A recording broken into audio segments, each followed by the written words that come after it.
o assunto de hoje à noite, então, é dependência emocional. E queria começar falando um pouquinho sobre como o DMS, que é o Manual Diagnóstico Estatístico de Transtornos Mentais, fala que o transtorno da personalidade dependente é um padrão de comportamento submisso e aderente, quer dizer, grudado, relacionado a uma necessidade excessiva de proteção e cuidados. A dependência emocional também pode ser definida como um padrão crônico de demandas afetivas que buscam satisfazer-se através de relacionamentos interpessoais próximos, um estado no qual a pessoa se sente subordinada ao seu grande outro, sem o qual ele não consegue se sentir seguro para viver uma vida de maneira serena. E também, uma outra definição é que é um padrão de apego ansioso a relações que podem ser até mesmo autodestrutivas.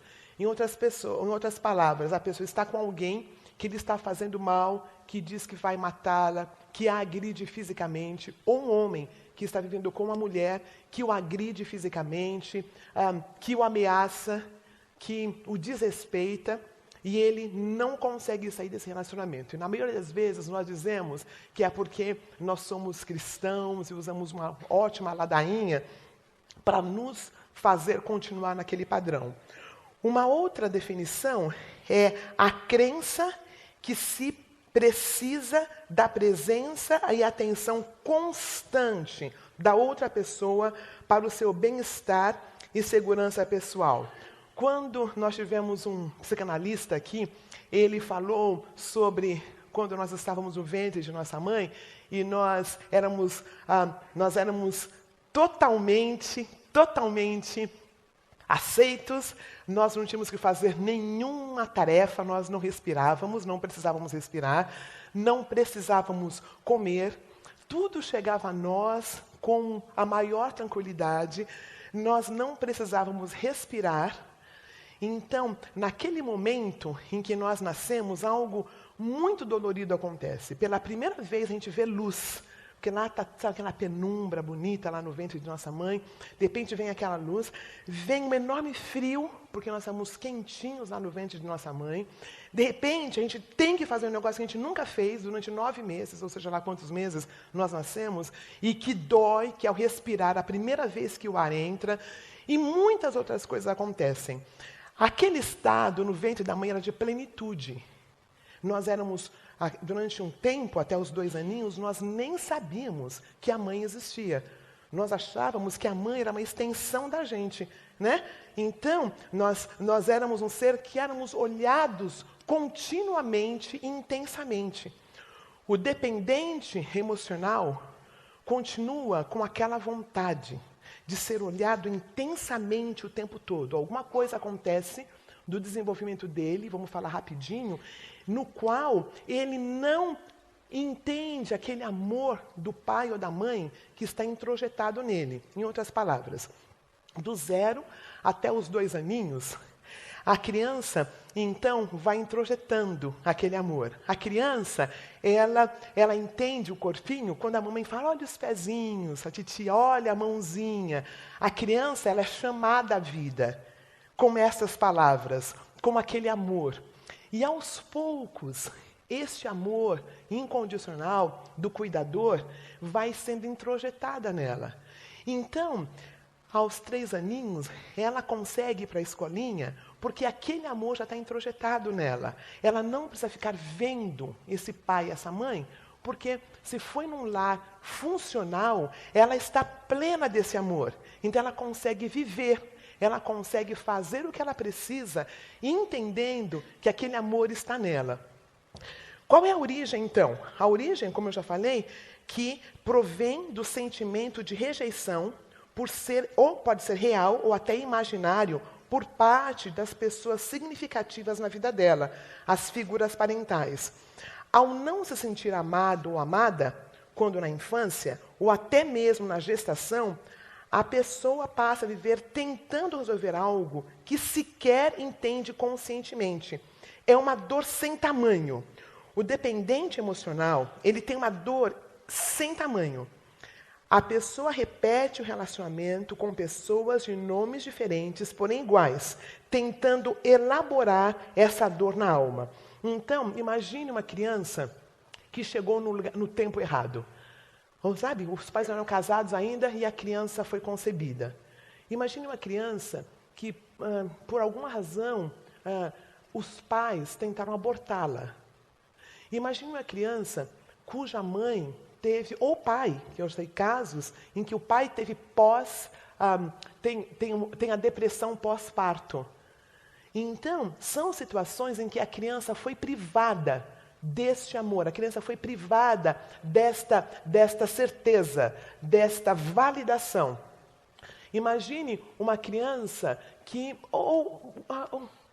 uma situação interessante, na qual a mãe teve que ser internada, ficou doentinha, até os seus 9 aninhos, até os seus 3 aninhos. Então, existe um buraco aí, aconteceu alguma coisa ali. E pode ser a base da dependência emocional. Imagine o caso, que eu sei, de uma criança cujo pai perdeu o pai no dia depois do nascimento dela.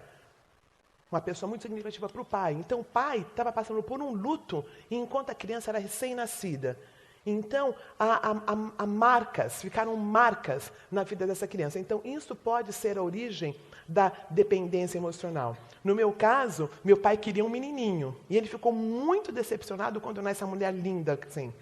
Só que não era linda assim, era sem fórceps, toda arrebentada, toda machucada, né? Meu pai dizia que o meu pai, ele não era o meu pai porque meu pai devia ser japonês, que eu saí com o tolinho assim, puxadinho, sabe? Por causa do fórceps, né? Então, situações que acontecem no percurso da vida. Mas aqui no Celebrando, nós entendemos que a questão não é o foi feito com a gente. A questão não são as coisas que aconteceram com a gente. O cerne da questão é o que eu faço com o que foi feito comigo, certo? Né? Nós aqui aprendemos que, independente da situação, eventualmente nós somos protagonistas da nossa história. Que independente dos nossos pais terem tentado nos abortar, independente do nosso avô morrer no dia do nosso nascimento, que independente da preferência ser de um sexo e nós nascemos de outro, que independente de termos nascido num tempo muito difícil na história de nossa família, tudo isso aconteceu, mas o que eu faço com isto? Uma outra possibilidade da origem da dependência emocional pode estar relacionada a uma educação rígida dos nossos pais, que bloqueou a nossa liberdade, que eles, em outras palavras, foram pessoas controladoras. Né? No meu caso, eu também nasci numa família muito religiosa, em que minha mãe achava que tinha que fazer tudo por mim. Era uma pessoa muito cuidadosa, ao extremo. As decisões na minha vida foram todas feitas por ela, porque ela não queria que eu desse errado. Então, eu não amadureci, eu não tive a oportunidade de amadurecer durante o período normal, na adolescência, aquela questão da rebeldia, aquela questão de passarmos as crenças nossas, em vez de vivermos as crenças dos nossos pais. Então, na verdade, eu me achava tão maravilhosa, porque eu nunca tive os probleminhas normais que os meus amigos adolescentes tinham. Sabe? Aquelas coisinhas que se tinham, não. Eu era tão espiritual que eu não tinha nenhum deles. Já imaginou? Já imaginou? Então, esse tipo de crescimento no qual nós somos controlados, no qual nós não temos muitas escolhas, as escolhas já são feitas por nós, também é uma base para uma dependência emocional. Quando a pessoa tem esse tipo de crescimento, normalmente a pessoa escolhe um cônjuge controlador igual esse pai e essa mãe. E muitas vezes ele coloca no filho, quando ele se casa, essa responsabilidade de cuidar dele. Muito bem. Queria falar um pouquinho agora de algumas características de dependentes emocionais. A alegria do dependente emocional depende de como ele é tratado pelos demais. Se ele é bem tratado, ele fica bem. Se ele não é bem tratado, de maneira geral, todos somos assim, certo? mas o dependente emocional e o codependente de um jeito maior. Um dependente emocional, deixa eu falar um pouquinho sobre isso. O celebrando da IBAB é um dos poucos celebrando que separa dependência emocional de codependência. E eu me lembro de uma pessoa muito querida que esteve com a gente, o Arley, ele definiu muito claro para nós o que é codependência, o que é dependência. O codependente, ele é propaganda enganosa. Ele, a princípio, a gente olha para ele e a gente acha que ele se acha. Ele é dono da verdade, ele é diretivo, ele tem controle sobre as coisas. Assim, ele é um cristão ponta firme. É, assim, o cara, é a cara. Ele cuida de todo mundo, ele dá jeito em tudo. Ele é uma pessoa, né, que pode ser uma pessoa muito, ao nosso olhar, muito centrada. Então, na verdade, o codependente, ele se acha Deus. Ele se acha Deus. O codependente emocional, o dependente emocional, ele acredita que o cara é mesmo um Deus. Entendeu? O dependente emocional tem esse grande outro. Ele escolhe esse grande outro. E ele tem uma ideia, como ele não tem a figura parental bem organizada, ele olha para essa outra pessoa como se fosse o pai ou a mãe dele. Então, ele reverencia essa pessoa, ele idealiza essa pessoa como sendo a pessoa. Né? Como sendo a pessoa. Então, o codependente emocional tem traços de dependência emocional e o dependente emocional tem traços de codependente. Porque pensa numa linha de dependência. De um lado fica o codependente emocional e do outro lado fica o dependente emocional. É o mesmo pecado pensando em dois pontos. São duas situações desequilibradas. Tá? Então, quando nós falamos sobre as características do dependente emocional, são as mesmas características do dependente emocional. Então, a alegria depende do estado do outro. Ele evita a todo custo ir contra alguma opinião. Ele coloca o desejo dos outros em frente do seu próprio desejo, que pode parecer que ele é um servo de Deus. Pode parecer que ele é uma pessoa muito dedicada, porque o outro sempre vem primeiro. O horário do outro é mais importante, a agenda do outro é mais importante. Não, quando é mulher, né, então ela vive em função desse marido, porque a Bíblia diz que ela tem que ser submissa, então ele decide umas coisas loucas, ela assina embaixo, porque é uma questão de ser submisso. Porque, na verdade, essa pessoa ainda não entende que é um filho ou uma filha amada de Deus. Então, ele entrega tudo o que ele tem para o outro. Quem o valida não é Deus, não é a identidade que ele tem em Deus. Quem o valida é esse outro grande, esse grande outro, né, que está no lugar de um pai e de uma mãe. Só se sente bem com ele mesmo quando ele se sente querido. Se gostam dele, ele está de boa. Se alguém cisma de não gostar, essa pessoa é um monstro. Essa pessoa, na minha casa, não entra mais. Porque lembra aquele olhar da barriga? Ele não saiu daquilo, ele quer ser olhado o tempo todo. Ele precisa ser olhado o tempo todo para se sentir vivo. O sentimento de culpa está constantemente acompanhando o dependente emocional. Ele se sente responsável pela felicidade dos demais, seja de seu parceiro, de algum familiar, de amigos. Ele sente como se estivesse na obrigação de fazer os outros felizes e, caso não faça, ele se sente culpado. Então, ele vive em função das emoções do outro. Se o outro está bem, se o amigo está bem, ele está bem. Se o amigo não está bem, ele também não está bem. Se as coisas estão indo direitinho, está tudo bem. Se não estiverem, porque ele se acha, né? Dá para perceber? Ele se acha onipotente, porque sem ele nada acontece. Vou dar um exemplo para vocês. Eu estou no processo, né, de dependência emocional. E o retiro estava acontecendo. E os meus grandes outros não estavam lá. Nenhum deles.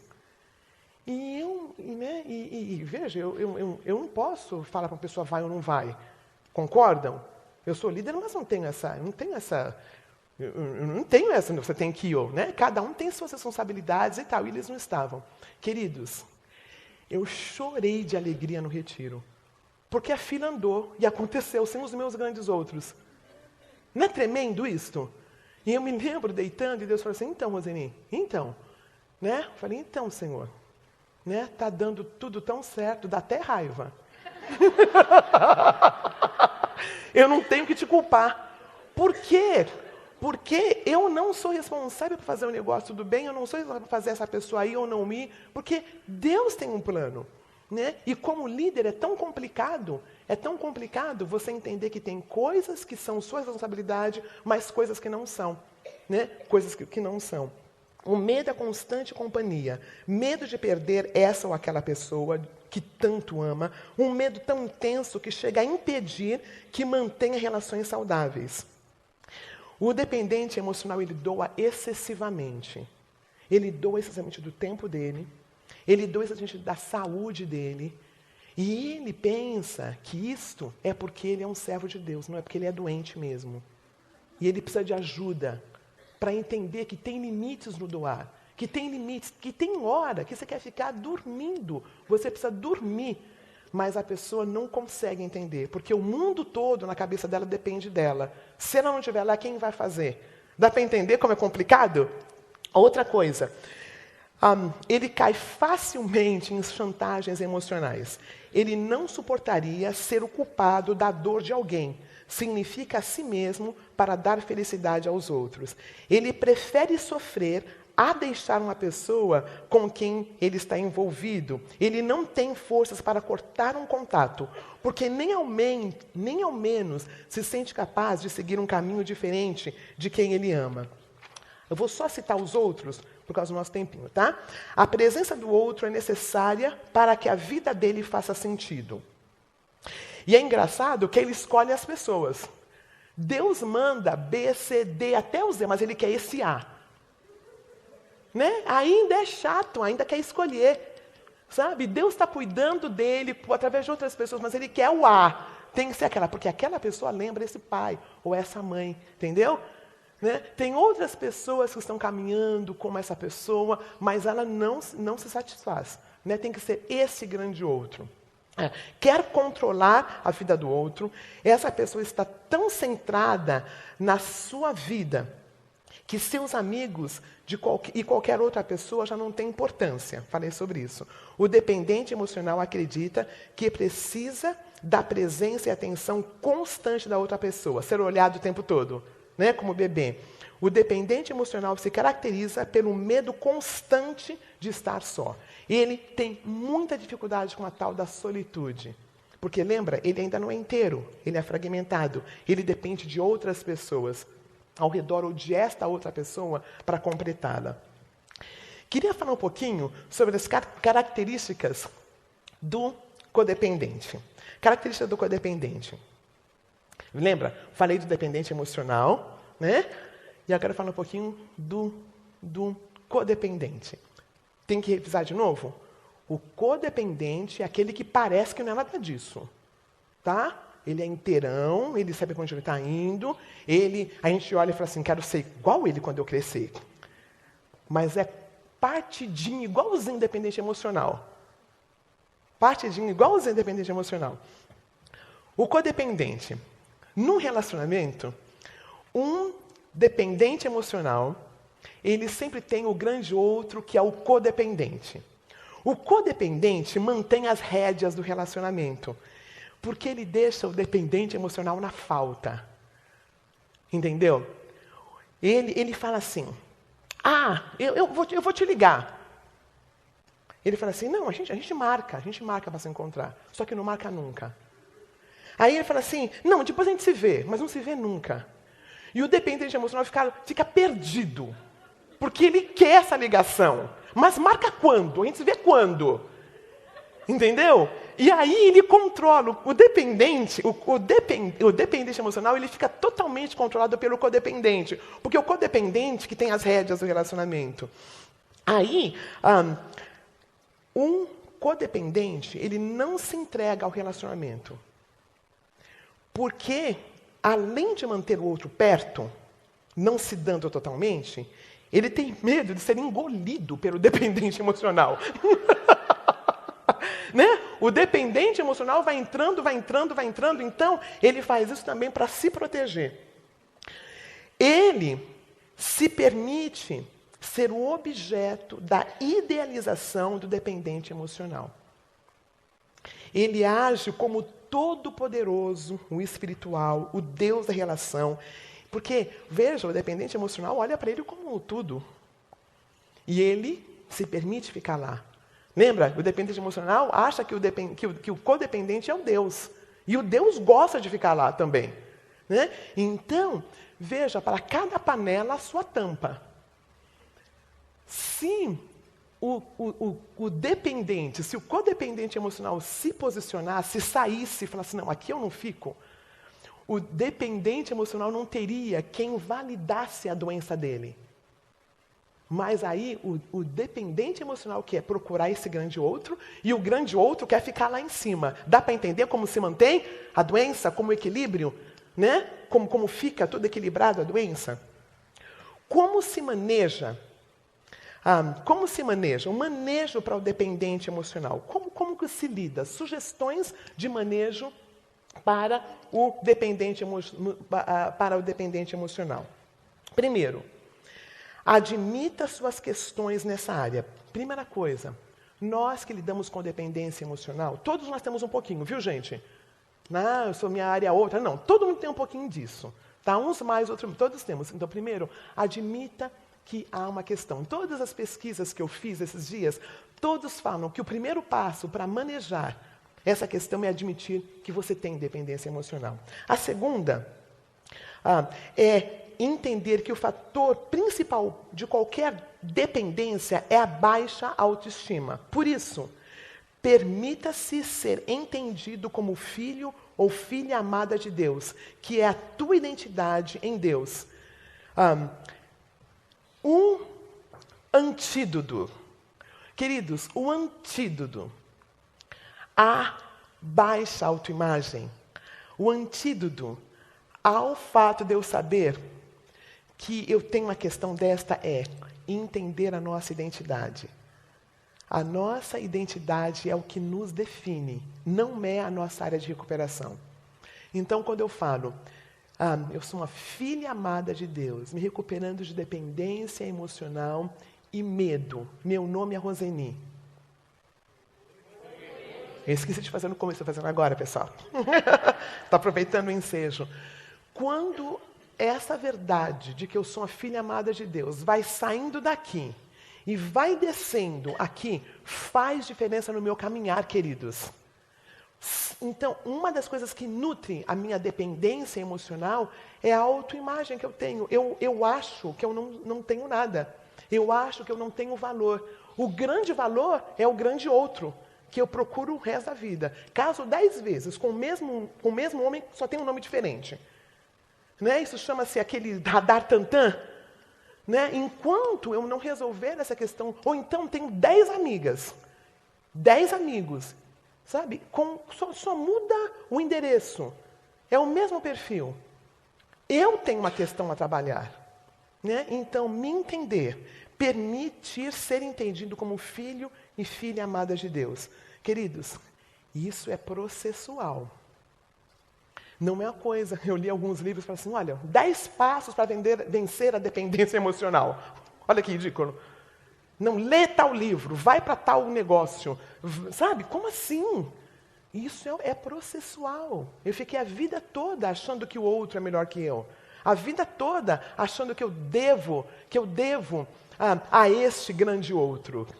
Procurando meu pai e minha mãe em tudo quanto é pessoa. Então é processual. Então, primeiro, entender a minha identidade. Depois, cultivar a individuação. Falar bem rapidinho sobre isso. Porque parece que vai contra tudo que nós falamos aqui. Nós falamos que é melhor ser em 2 do que 1. Nós falamos da importância do grupo de apoio. Nós falamos da importância de caminhar juntos. Pois eu digo para vocês uma coisa. Eu também preciso de solitude. Eu também preciso ficar quietinha na minha casa durante algum tempo, sem sair com todo mundo o tempo todo, sexta, sábado e domingo. Para o dependente emocional, isso é morte. Morri, esqueci de me enterrar. Mas, queridos, é tão importante entendermos que quando eu sou um ser inteiro, eu consigo ter relacionamentos inteiros. Mas se eu tenho que estar o tempo todo com todo mundo, com algumas pessoas que eu escolho o tempo todo, eu não tenho essa individuação. Eu ainda sou fragmentado. Eu ainda acho que tem minha cara metade em algum lugar. Gente, não existe cara metade, tá bom? Não procure a cara metade. Procure alguém inteiro. De metade, sabe? Não rola. Você, homem, quer uma mulher inteira. Você, mulher, quer um homem inteiro. Não procure pela outra metade. Ela não existe. A outra metade está em você. Amor é uma escolha. Amor é uma escolha. Não é uma necessidade. Não é uma doença. Eu tenho que casar. Eu tenho que ter alguém. Não, é uma escolha. Eu sou tão inteira que eu caminho com uma outra pessoa. Não é lindo isto? Não é a ideia que eu tenho que ter um relacionamento. Não. Eu pensei numa coisa muito triste quando eu pensei nesse estudo aqui.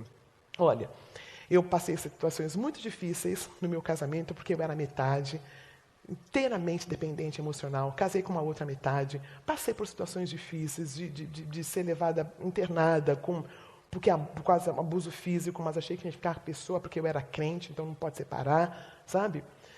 Então já passei por tudo isso. E Deus me deu um homem muito querido, mas muito querido mesmo. E aí eu pensei, o que aconteceria se Deus levasse o meu marido agora? Sabe o que aconteceria, queridos? Seria muito difícil depois de tudo, mas eu sobreviveria. Eu não ficaria no buraco brigando com Deus. Deus me perdoe, tá? Deixa eu falar isso aqui. Não tem madeira para bater, não, né? Não tô... Tá? Eu quero que ele fique, mas sabe, isso é ser inteiro. É não necessitar ardentemente. Se eu não casar, eu morro. Como assim? Né? Se eu enviuvar, eu morro. Não, ele já morreu, para que ele morrer também? Né? Então, entender que caminhar com alguém é uma escolha, não é uma dependência. Eu não preciso do outro, senão eu morro. Porque quando nós fazemos isso, o outro está no lugar de Deus. E isso se chama o quê? Idolatria. Outra questão. Permita-se adultecer para assim ver o outro como ele é realmente. O dependente emocional, ele não vê o outro como ele é. Ele vê o outro de um jeito idealizado. Ele idealiza o outro. Todo mundo vê as questões do outro, menos ele. O outro é perfeito. Ele fala, não, porque ele tem olhos puros. Não, porque você é cego mesmo. Porque é cego mesmo. Eu queria ler um versículo para vocês. Está em João, capítulo 2, versículo 23 e 24. É interessante pensar em Jesus como um ser completamente equilibrado. Ele está caminhando com umas pessoas e ele faz uns milagres. E fala assim, capítulo 2, versículo 23 e 24. Fala assim, durante o tempo em que ele permaneceu em Jerusalém, nos dias da festa, muitos observavam os sinais que ele realizava e, percebendo que apontavam diretamente para Deus, entregaram sua vida a ele. Mas Jesus não confiava neles. Ele os conhecia muito bem por dentro e por fora e sabia que não eram dignos de confiança. Não precisava de nenhuma ajuda para conhecê-los por dentro. Jesus, o ser todo-poderoso, nunca idealizou ninguém. Sabia quem eram as pessoas. E nós temos o Espírito Santo de Deus. É tão bom para o outro quando nós não o idealizamos. Porque é um peso muito grande para colocar nas costas do outro. É um pecado idealizar o outro. Porque o outro pode se perder de quem ele é. E nós fazemos isso o tempo todo. Então a importância de entendermos isto. Penúltimo ponto, sugestões no lidar com dependente emocional. Sugestões no lidar com dependência emocional. Não valide a dependência emocional do mesmo. Enxergue-o no espírito. Quando você fizer alguma coisa, não se explique para o dependente emocional. Não convide para a festinha com pena. O que a gente vai fazer se não convidar a Roseni? Convida, né? Só não posta. Apesar de se portar como criança, trate-o como adulto. Não valide a dependência emocional do outro. Não se justifique. Se você convidou alguém para sair, saia com essa pessoa. Não dê satisfação para aquela outra amiga chata, ciumenta. Tá bom? Não precisa esconder também, não. Você não está fazendo nada de errado. Entendeu? Porque o dependente emocional se acha. Ele se acha o centro de tudo. Entende? Ele quer fazer tudo. Então, trate-o no espírito. Veja-o no espírito. Não tenha pena dele. Ele precisa crescer. Ele precisa adultecer. Ele precisa sair daquele ambiente perfeito que ele acha. Né? Olha só. Eu sou filha única. Ajudem muito, né? Já pensou? Dependente emocional. Ainda bem que sou negra, né? Né? Que interessante. Trate, vocês, mulheres casadas com dependente emocional, trate-o como um homem maduro. Não fique paparicando, dando satisfação de tudo. Seja uma mulher sábia. Você, homem casado com uma mulher com uma dependente emocional, faça o que você tem que fazer. Trate-a com respeito, mas não como bebê. Não valide a dependência emocional dessa outra pessoa. Segundo, não trate com preferência para não se indispor com ele. Porque o dependente emocional regredido pode ser meio vingativo, viu? Ele pode ser meio vingativo. E entende, fala assim, é melhor chamar logo, porque depois vai dar problema. Vai dar B.O. Vai dar B.O. E quando você faz isso, você está validando a doença dele. Né? Então, trate-o como você trataria um adulto. Um adulto. Outra, não confunda a bondade dele ou dela com amor. Ele ou ela pode estar amando a si mesmo ao cuidar de você. Como ele ou ela reage quando seus esforços não são reconhecidos? Testezinho, 9 fora 9. Como que é? Prova dos 9, né? Que chama. Então, veja, como que você sabe que a pessoa está te ajudando de fato, que ela te ama de fato, ou que ela está te controlando? Saia daquele ambiente e veja como ela reage. Se deu piti, se aquela pessoa que ajuda, ajuda. Mas quando você tem que fazer alguma coisa e não está à disposição dela, se ela dá piti, não recebe nada dessa pessoa. Faz sentido, queridos? Eu vou falar de novo. Uma das maneiras como o dependente emocional age, ele paga tudo para todo mundo. Ou para algumas pessoas, para os grandes outros dele. Tá? O que não é um problema, porque a Bíblia fala mais bem-aventurado dar do que receber, certo? Então, doar não é uma questão. Mas, para você saber se você está sendo comprado pelo dependente emocional, alguma situação você fala que você não pode. Alguma situação você fala que você não pode e tal. E veja a reação. Se der piti, não receba mais. Porque você está validando a doença emocional do outro. Faz sentido? O que muitos de nós fazemos, continuamos recebendo, né? Continuamos recebendo. Né? Não, você entende o quanto é... em Provérbios fala que ficar recebendo de certas pessoas é como comer terra. Sabe? Vai fazer mal no estômago. Então, o cuidado ao receber o que o dependente emocional dá. Gente, não estou falando nem que é para dar e nem para ficar bravo para receber. Vocês estão entendendo, não é? É só para entender qual é a tônica, muitas vezes, do dar. Cuidado com o controle que o dependente emocional pode exercer em você. Não se permita ser seduzido pelo dependente emocional. É sim, sim, é não, não. A vida pode ser muito gostosa, mas não se permita ser seduzido por ele. Entenda o que acontece quando você cuida de si mesmo. O dependente emocional o aprisiona. Quando você não pode ir no aniversário dele. Gente, eu sempre achava que não tem como não ir no aniversário de uma pessoa. Sempre achava, não, os meus amigos vão ligar para o meu aniversário, os meus amigos vão dar, não precisa dar presente, mas vão ligar. Não é verdade, às vezes não dá para ligar. Agora a gente vai dizer que a pessoa não é amiga da gente porque não ligou no aniversário. Olha que coisa mais infantilizada. Uma das coisas que eu falo aqui é sobre a importância de fazer um update no software. O que acontece? O dependente emocional tem um software lá de pequenininho, quando a mãe não pôde cuidar, quando a mãe teve depressão, quando o pai teve depressão pós-parto, que o homem também tem. Ele ficou lá atrás, o software ficou lá, não foi atualizado. Então, o que aqui no Celebrando acontece? Esse software ele é atualizado. Ele entende, são pessoas que já trabalham, são pessoas formadas, são pessoas que já constituíram família, que ainda estão com o software lá antigo. Faz sentido para vocês o que eu estou falando? Esse software tem que ser atualizado. Esse software tem que ser atualizado. E é um dia de cada vez que nós fazemos isto aqui. E a outra questão.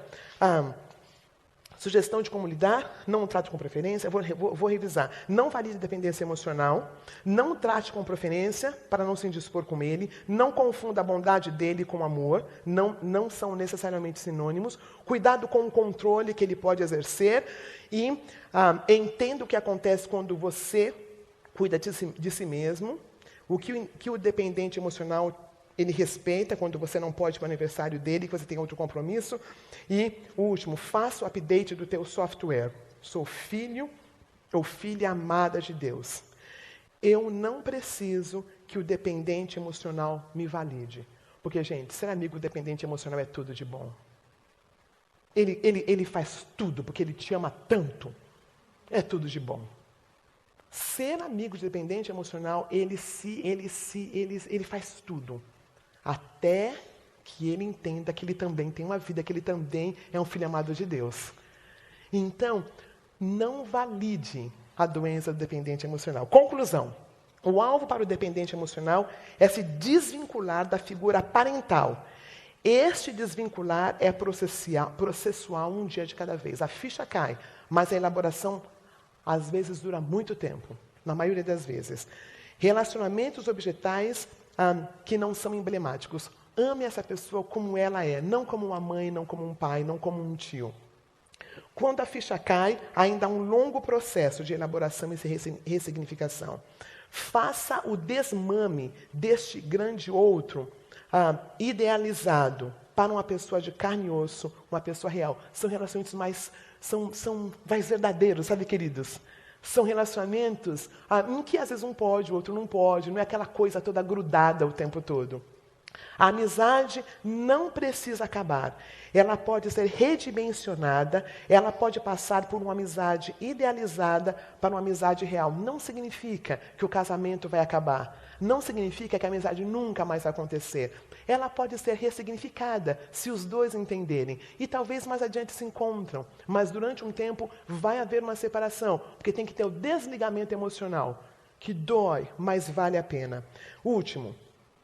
A verdade e a oração são os veículos para esta mudança de amizade idealizada para a amizade real.